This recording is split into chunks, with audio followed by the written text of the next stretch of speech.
Monsieur, on est de retour et on parle maintenant, c'est notre sujet débat pour cette émission. Comme on l'a mentionné au début de l'émission, on va parler de la fête et des coutumes et des traditions dans les célébrations de la fête en Égypte, dans le monde musulman, à travers les époques. Et pour parler de cela, on a l'honneur d'avoir avec nous ce matin Dr Ismail Hamed, historien et écrivain. Dr Ismail, bonjour et bonne fête. Bonjour, bonjour. On veut savoir de vous quelles sont les traditions et les coutumes que les musulmans suivent pendant les jours de la fête. Oui, alors merci pour l'invitation. Alors je vous félicite et je voudrais féliciter tous les musulmans dans tout le pays du monde, dans le monde islamique et dans tous les pays. C'est à cause de cette grande occasion, bien sûr. La fête en islam, c'est toujours, on appelle comme c'est une geste de prix. C'est le prix que Dieu donne aux musulmans après une période de spiritualité. Toujours en islam, on a deux fêtes principales, bien sûr. La petite fête ou la fête de Fitra, c'est notre fête actuelle. Et l'autre, c'est dans 70 jours, c'est la fête de Biram, ou la fête de sacrifice. Les deux fêtes se rattachent de deux grands piliers de l'islam. Donc, la première fête se rattache de Ramadan, c'est le jeûne de Ramadan. Et c'est ça, bien sûr, le troisième pilier de l'islam, le jeûne, as-sawm. L'autre se rattache de le pèlerinage. Donc, toujours c'est un prix pour les musulmans après une période de spiritualité, d'adoration de Dieu et de tout ça. Et aussi, c'est une période de joie aux musulmans. Toujours les autres nous accusent qu'on on est toujours tristes, les musulmans, ils ne sont pas joyeux, ils sont toujours très sérieux, excessivement, ils sont beaucoup exagérés pour tout. Non, alors, pour les musulmans, on est très modéré. C'est ça le principe, c'est la modération de sentiments, soit pour la joie, soit pour la tristesse, soit pour n'importe quel sentiment de la vie de l'homme. Cela toujours nous appelle d'être modéré pour tout. Donc pendant la période de joie, on doit être joyeux avec les conditions, bien sûr. Il ne faut pas exagérer pour beaucoup de choses, mais en même temps, c'est le principe très très modéré pour nous. On a beaucoup de traditions en islam pendant la vie du prophète Mahomet. Dans un jour de fête, il y avait des femmes abyssiniennes, c'est de l'Éthiopie. Qui étaient servantes dans un jour de fête et chantaient dans la maison du prophète Mahomet. Et justement, vous parlez de joie, en tout cas on peut sentir et on peut ressentir la joie des Égyptiens dans les rues du Caire. Oui. Même nous, après un mois de jeûne, on commence un petit peu à respirer, on reprend des couleurs, on reprend des forces. Il y a des traditions, alors je ne sais pas si ce sont des traditions qui sont liées à l'islam ou des traditions qui sont liées à l'Égypte en particulier. Oui. C'est pour ça qu'on aimerait connaître un petit peu le quotidien à travers les siècles. Aujourd'hui, par exemple, si vous vous promenez dans les rues du Caire, vous allez voir plein d'enfants avec des nouveaux habits, tout propres, bien coiffés, bien parfumés. Est-ce que ça remonte justement à l'époque du prophète, qu'après l'Aïd, le jour de l'Aïd, il faut qu'on ait des nouveaux habits, qu'on soit... Voilà. C'est parmi les sunnas, je pense. Ah, bien sûr, oui, c'est tradition de sunnah, de hadith du prophète Mahomet, toujours, dans les jours de fête.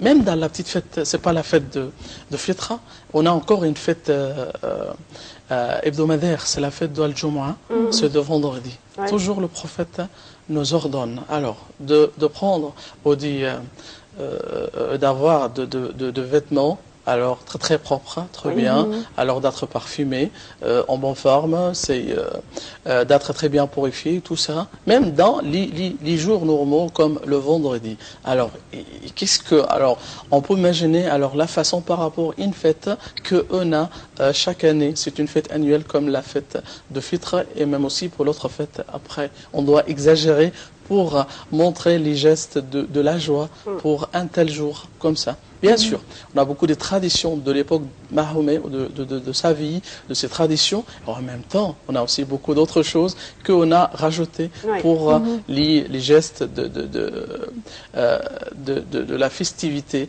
Alors, bien sûr, par exemple, l'éclairage dans les maisons, les lanternes de Ramadan, les illustres, les tables de miséricordieux, tout ça, c'est des choses égyptiennes. Ça, c'est purement égyptien. Les lanternes, par exemple, bien sûr. Les pharaonis, ça ne remonte pas à l'ère de non, ça c'est de la période fatimide. Oui. Pendant un jour, quand les Fatimides ils arrivent en Égypte, à peu près 970, ils ont fondé le Caire pour être la capitale. C'était la fondation de la ville pendant plus de 1000 ans. Et c'était une des plus vieilles capitales de l'histoire actuellement et qui reste capitale. Par exemple, si on parle un petit peu de ça, le Caire, Bagdad, Damas, Rome, Athènes, les 5 vieilles capitales de l'histoire et qui restent capitales jusqu'à présent. Donc, après la fondation de Caire, Gawhar, c'est lui le commandant fatimide, il a envoyé au calife, Mu'izz el-Din, celui qui vivait à l'ouest au Maroc, là-bas, pour venir. On a fondé la capitale, on est prêt pour l'accueil. Il est arrivé dans le premier jour de Ramadan, avec l'apparition de croissant. Donc, bien sûr, Gawhar, le commandant, il voulait montrer un accueil ou une accueil spécial pour le calife.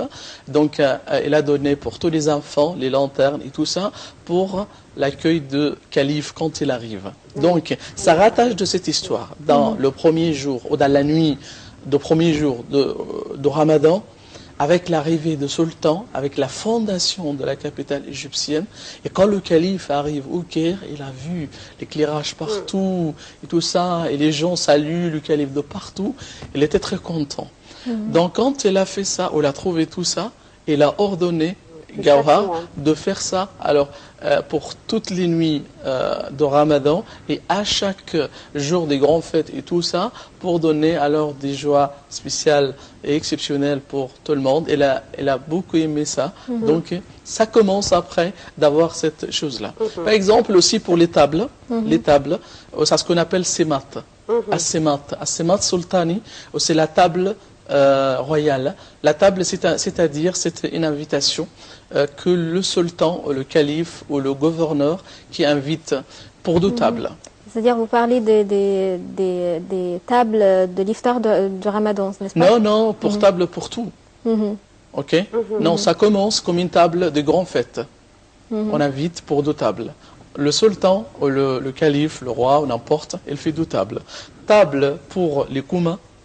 C'est ce qu'on a fait après, comme la table qu'on trouve dans les rues. Et table pour les élites, pour les notables et tout ça. C'est ce qu'on appelle Semat as-Sultani ou Semat royal. C'est ce qu'on fait pendant les grandes fêtes. Ça, c'est pour avoir beaucoup de charité, beaucoup de sentiments très proches avec tout le monde et tout ça. Donc, on fait cette table-là pour manger avec tout le monde et tout ça. Donc ça commence même aussi avec Ramadan. Mais ça commence avant Ramadan, c'est avant l'idée d'avoir tout ça. Non, ça fait une partie pour le sultan, le roi, dans la tradition islamique. C'est lui qui mène la prière. C'est lui qui conduit la prière, comme au début de la période de calife, tout ça. Par exemple, le calife Omar, il a été tué quand il faisait la prière dans la mosquée Al-Madina. Sayyidina Ali, et là, oui, c'est quelque chose de très dramatique, mais il y a beaucoup d'autres événements qui se rattachent de ça. Mais on parle, quand il faisait l'appel de la prière, le calife, ou le sultan, ou le roi, c'est lui qui sort de sa maison pour appeler aux gens de faire la prière. Et puis, c'est lui qui ramène au conduit la prière avec tout le monde et tout ça. On a beaucoup de traditions qu'on a depuis cette période, et en même temps on a rajouté, comme déjà dit, beaucoup d'autres gestes qui se rattachent de notre tradition, de notre environnement égyptien. Et aussi, peut-être on peut trouver ça dans les autres pays, ça dépend aussi des paysages de la vie et beaucoup d'autres choses. Puisque vous avez mentionné les tables, les repas et la nourriture, pourquoi est-ce que toutes les fêtes en Égypte sont liées à la nourriture? C'est-à-dire, chaque fête, il y a un certain plat qui doit être mangé dans cette fête. Oui, alors, Par exemple, on doit manger les gâteaux de la fête, le petit barin, on doit manger les petits gâteaux de la fête. Aussi. Il y a les gâteaux, et puis souvent les gens mangent le premier jour des poissons. Du poisson, voilà. Est-ce que c'est parce que pendant tout le mois, on a évité le poisson Oui, alors on peut comprendre ça par plusieurs moyens. Quelques-uns, alors c'est des gourmandises. Non, mais bien sûr. Ça montre, là, c'est spécialité. Ça n'a rien à voir avec la sunna, ça. C'est purement égyptien. Oui, c'est beaucoup exagéré. C'est par exemple, par rapport à la sunna, c'est on mange, alors on n'arrive pas à quoi? Au moment d'être enflammé de manger. Non, il faut être bien, parce que ça fait mal pour la santé. Si tu manges, n'arrive pas à la période que tu arrives à être gourmand. Non, c'est juste avant. Parce que si tu arrives au moment de ça, ça fait beaucoup de mal de la personne et les malades et tout ça.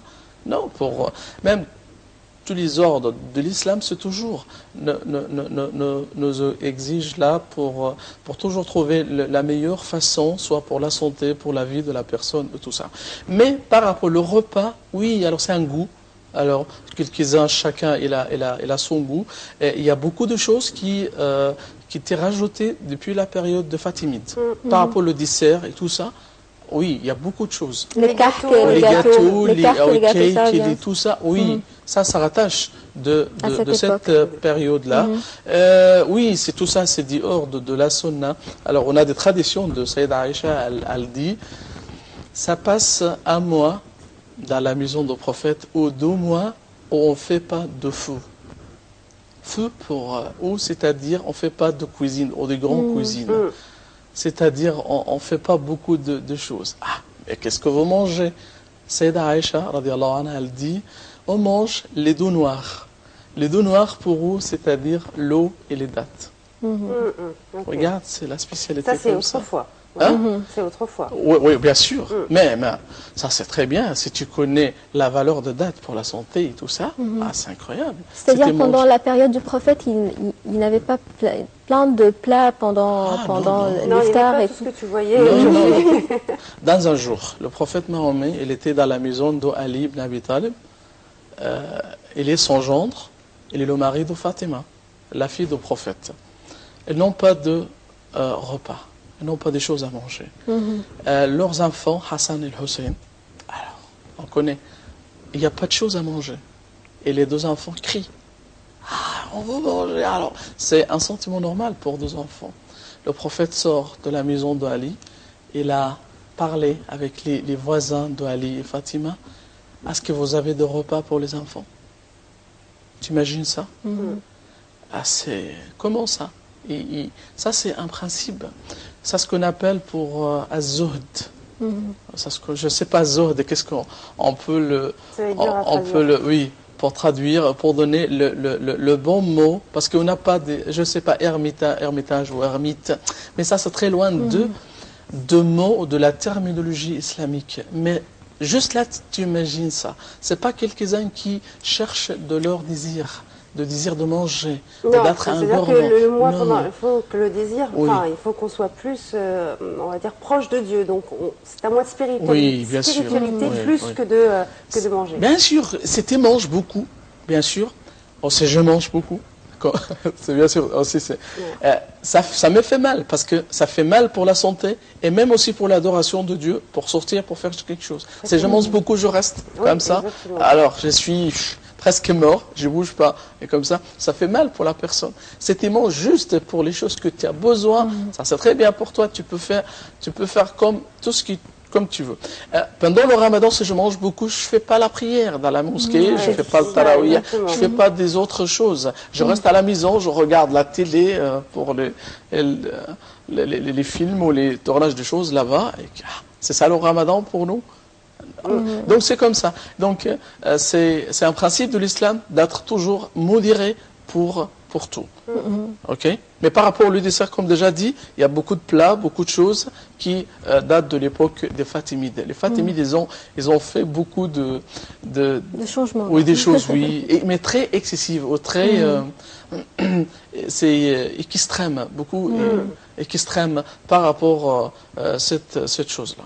Alors, il y a aussi une tradition, alors je ne sais pas si cette tradition, pareil, est liée au monde musulman ou liée au monde égyptien, c'est la Réveilla.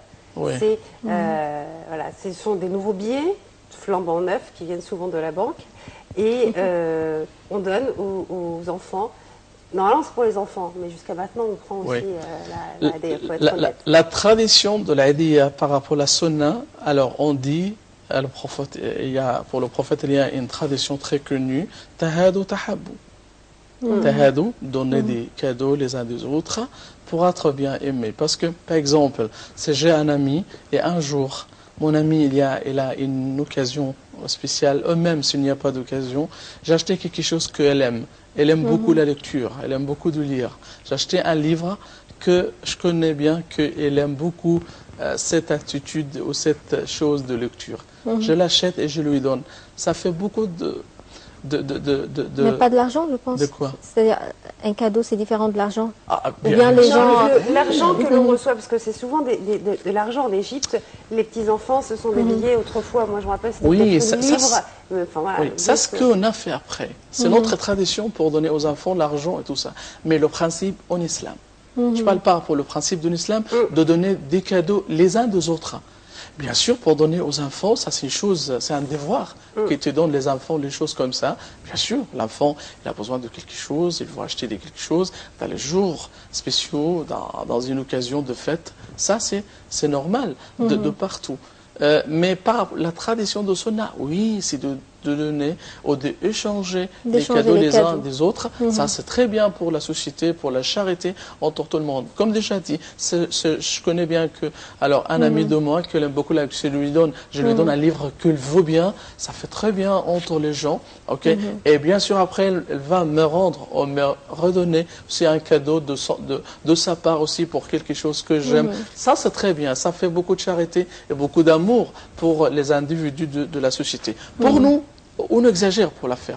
Bien sûr, tout ce qui est, on regarde maintenant, si on donne les enfants beaucoup d'argent, on ne connaît pas et comment ils dépensent l'argent comme ça. Mais bien qu'on leur donne ça pendant le jour de fête, mais aussi on doit être modéré aussi par rapport les choses comme ça. Bon, on doit passer notre journée à donner des hadiya ou bien prendre des hadiya pour notre journée. Oui, je crois qu'on va faire qu'on donne, malheureusement. On ne va pas pouvoir garder l'argent plus longtemps. En tout cas, merci. Voilà, on a eu l'occasion, Dr Ismail Hamid, de connaître un petit peu. Moi, je ne savais pas cette histoire de lanterne, par exemple, que ça remontait. Voilà, on apprend des choses. En tout cas, merci. Je vous souhaite très très bonne fête. C'est gentil, merci. Merci beaucoup, Dr Ismail Hamid, et très bonne fête à vous. Merci beaucoup, Dora. Merci à toi. Bonne fête et merci, chers téléspectateurs. Passez une très agréable journée, une très bonne fête.